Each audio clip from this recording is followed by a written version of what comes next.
Alright, so we've made it through 3 games of the GPC league type thing that we've gone through. We've done quite good for ourselves, actually. I'm going to go over that in just a second, but we've come to the time where we can make a few changes to our team. So I want to go over those kind of really quickly. I'll go over the Pokemon really quick. Gengar, of course, hasn't gotten any kills, but I don't think it's fair to say it's been doing bad. I think Gengar has been doing quite well. I'm happy with his performance so far. I'm happy with just um, just as one thing. Its presence in itself is kind of a offensive thing. It's kind of a threatening thing in itself. People have to prepare for it. Definitely like how it's been doing. It's very versatile. It's really good. It's been getting a lot of damage off. It's been it's been getting some water absorbs. I don't know. I've really liked it. I think it's really good.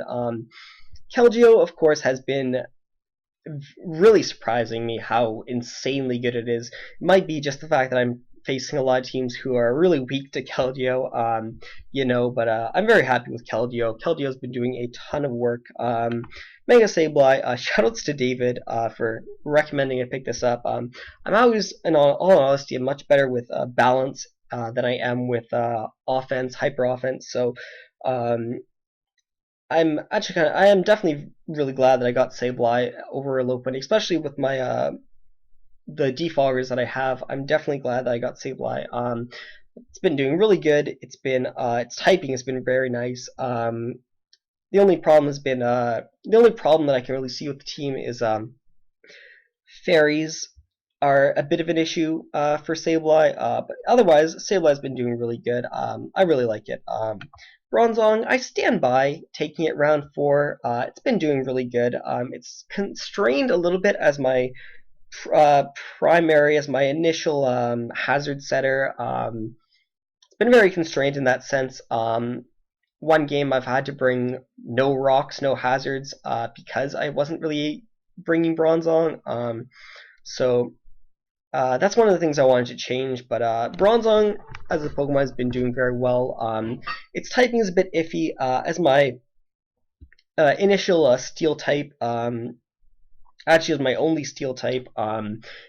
Its side typing as a Psychic has not been the best, just because a lot of things that I need my Steel type to take on gets like Dark type coverage, so it's a bit iffy, just its typing, but it's definitely good. It's definitely good. I definitely like it.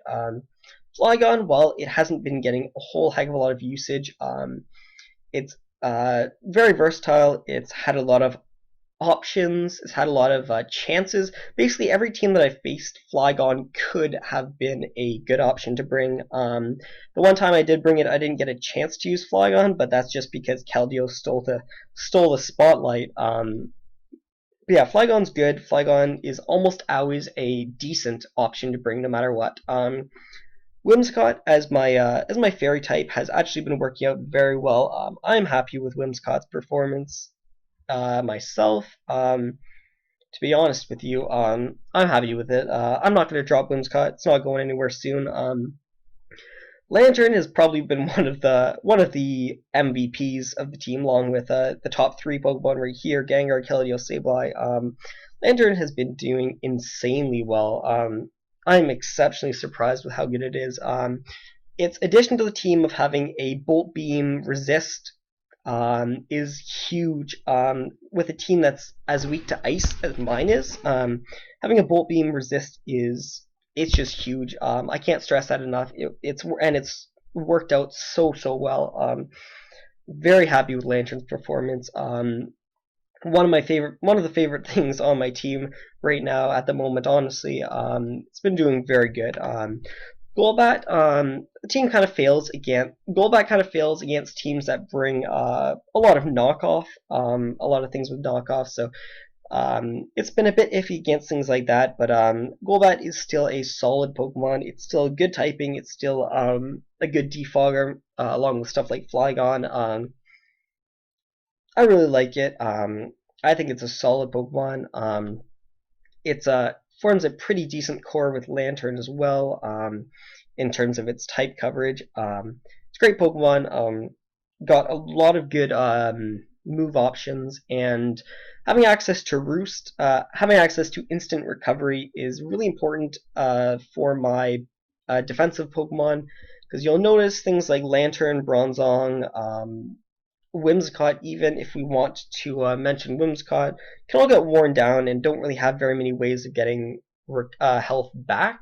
So having Golbat with the option to have instant recovery like Roost, well, not the option, it's going to have Roost, but having Golbat with Roost with instant recovery is very important for the team. I think glad that I picked it up. I'd like to use it a bit more. I think it's going to be having a few opportunities to shine in the next few games I have. Gyarados I have not been able to use. Very unfortunate. There's a lot of times where it could have done a ton of work in my past 3 games, but the fact that electric coverage was an option for a lot of the things that Gyarados was meant to beat made me a bit scared to bring Gyarados. So I don't think I've been using Gyarados to its the fullest potential, and I feel kind of bad about that because it is not in any way a bad Pokemon. I just haven't been using it as best as it could be. Drapion, I am very happy with Drapion. Drapion has been doing insanely well. If you actually think about it, back when Oras Greninja was around and it had basically no counters, Greninja actually had 4 actual counters back in the Oras Greninja had 4 actual counters, and like that's it. It had Porygon 2, Chansey, and then Assault Vest Drapion and Assault Vest Skuntank. So I actually had one of the only Oras Greninja counters in the entire game, which is kind of funny. And the time I did face a team with Greninja, Drapion actually put in a ton of work, so that's really good. I've been very happy with Drapion's performance. Hopefully, I might get an opportunity to use it again in one of the upcoming games. I really wanted to use Zangoose this season. I really wanted to use Tailwind plus Zangoose combo wombo, but unfortunately, haven't been able to pull that off. So that's a bit unfortunate. I really wanted to use Zangoose, and I haven't been able to. And my next few games that I'm going against, I don't think I'll have an opportunity to bring as well, because I'm fighting Merc. I don't remember why, but I think there's a reason I didn't want to bring Zangoose against Merc. And I'm fighting Uzi, and Uzi has Rough Skin Garchomp. Well, the alternative being a Sandvale Garchomp. Watch out for that.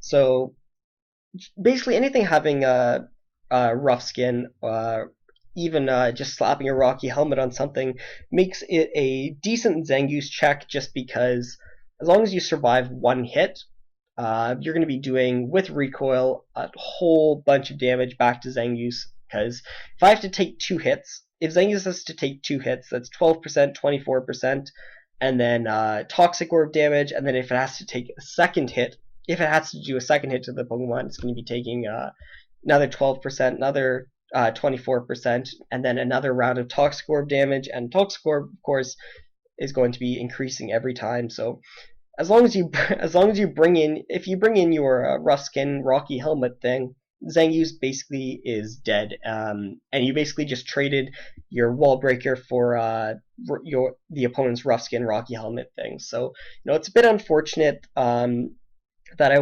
haven't been able to use Zangoose, and that I wasn't going to be able to use Zangoose in the future in the next few games. I really wanted to use it. I really did. I had high hopes for it. That's specifically why I kept like Whimsicott and Zangoose. In all honesty, why I didn't get like a better fairy, because I wanted to do Tailwind Zangoose. Last thing, Swadloon. Everyone thought it was a joke apparently that I got Swadloon, but as a 1-point thing, I actually really liked the idea of using Sticky Webs, and it's also worth mentioning that a Violite Swadloon does not get 2-hit KO'd by Life Orb, Latios, Draco Meteor, which is insane. Yeah, that's crazy. I think that's crazy, at least. That's a Life Orb, Latios, Draco Meteor. So, yeah, Swadloon, I really wanted to use. I think a Violite Swadloon would have actually done pretty good. But unfortunately, everyone just thought I was joking around with that, but I really wanted to use it. But anyways, going over the drops and changes that I made, I already went over at the very beginning. Dropped Lopunny for Sableye, dropped Serp for Gyarados. However, this time I dropped Gyarados for Blaziken, because I did notice in the analysis, in the power rankings analysis, the analyst did mention kind of my lack of fire type Pokemon coverage, and I do think that's actually a very good point. I don't have any fire types, so I got Blaziken. Unfortunate part is it's a bit redundant with Keldeo. That's just a bit of a shame, in all honesty. But I couldn't find there. I don't know. There wasn't really much of a better option, and Blaziken is nothing to screw around with. So I did take Blaziken. Hey, it's Blaziken, right? So it seemed fun. I wanted to give it a try. I dropped Swadloon and used the remaining points with Gyarados to pick up Quillfish. Wanted another Fairy check. Wanted another Water type. It's a solid Pokemon. Yeah, Poison typing is always, of course, nice. The fact that I have Mega Sableye basically justifies me to have like 6 Poison types, in all honesty. But Quillfish is great. Um, it's another hazard setter if I need it. It has Aqua Jet priority in case I need it as well. So at the very least, we get a few more things for the team that we were kind of missing. So that's why I picked Quillfish. Its typing is amazing again. Hopefully it'll be doing good on the team. I guess we'll have to see. And I did drop Zangoose and picked up Durant with the remaining points. Like I said, I wanted to use Zangoose. I really, really did. I really wanted to use Zangoose. But the next 3 games, like I said, changes can be made after 3 games. But for the next 3 games, matchup does not look favorable to bring Zangoose. So I dropped Zangoose and picked up Durant because it's another Steel type, and that's good. That's good. Steel type is going to be Steel types. I think are going to be good. It's an ice resist. That's nice. Yeah, no, I wanted another Steel type, and I think Durant was a good option for it. I wanted another Stealth Rocker, but I wasn't able to find a good one. It was the other option was Mawile over Durant, but Durant gave me some very much wanted speed for my team, so that's why I picked it up. But really quickly going over the fixtures at the moment, you'll notice that I'm in first place right now, and I mean, I'd like to enjoy that while I can right here because I don't know, it's nice. I'm very happy with being in first place, as you can imagine. Very huge differential right here, 17 as the thing that I'm at right now. Yeah, very happy with this right here. But I do want to bring up that the next 3 weeks I'm going to be going into exams. So in all honesty, I don't think I'm going to be very prepared for my next 3 games. I don't think I'm going to be prepared at all for my next 3 games. I like to practice with my teams to make sure. Like I much prefer seeing calcs in real life through practice than building teams specifically off the damage calculator, because that's specifically theory, and I much rather like to see it.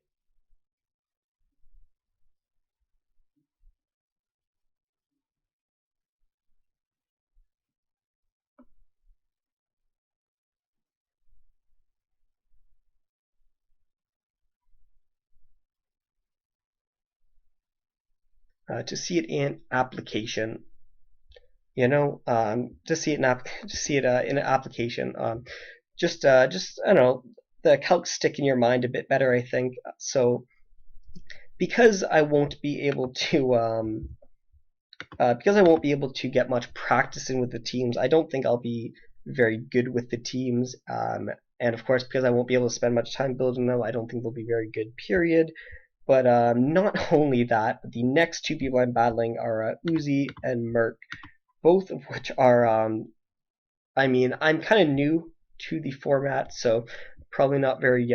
This might be me just seeing things wrong. But from what I can see, I think these are the 2 best people in my division. I don't want to put any of these people down. They're all good. They're definitely good. Probably a lot of them are better than me, but from what I can see, like I said, just from what I've seen, doesn't have to be fact. Uzi and Merc look like the best people in my division. So the 2 best, I'm battling the 2 hardest opponents for me at least. I think in the next 3 weeks, which is going to be when I'm distracted by exams, which is going to be when I have very little preparation for going into it. So unfortunately, I do want to bring up that the next pretty much 3 games, I believe. It might be 2, depending on when the mid-season tournament is, because that one doesn't really count. But the next 2 to 3 games, I'm going to be losing. So the idea is to try to minimize how much I lose by, so that I can keep my differential as high as I possibly can. So if I can minimize how much I lose to Merc by, that means I'll be minimizing the negative on my number and the positive on his number.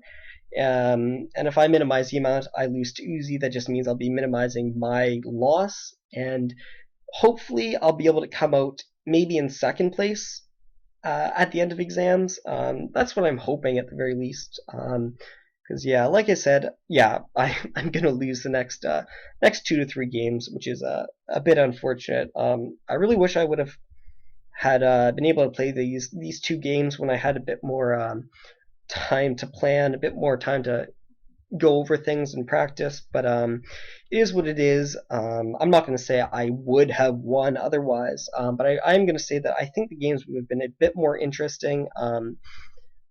The potential to win, I think, would be a bit more would be present. I think the potential to win would be at the very least a potential, whereas I don't think it's a potential to win at the going into them now. But anyways, that's just the quick update.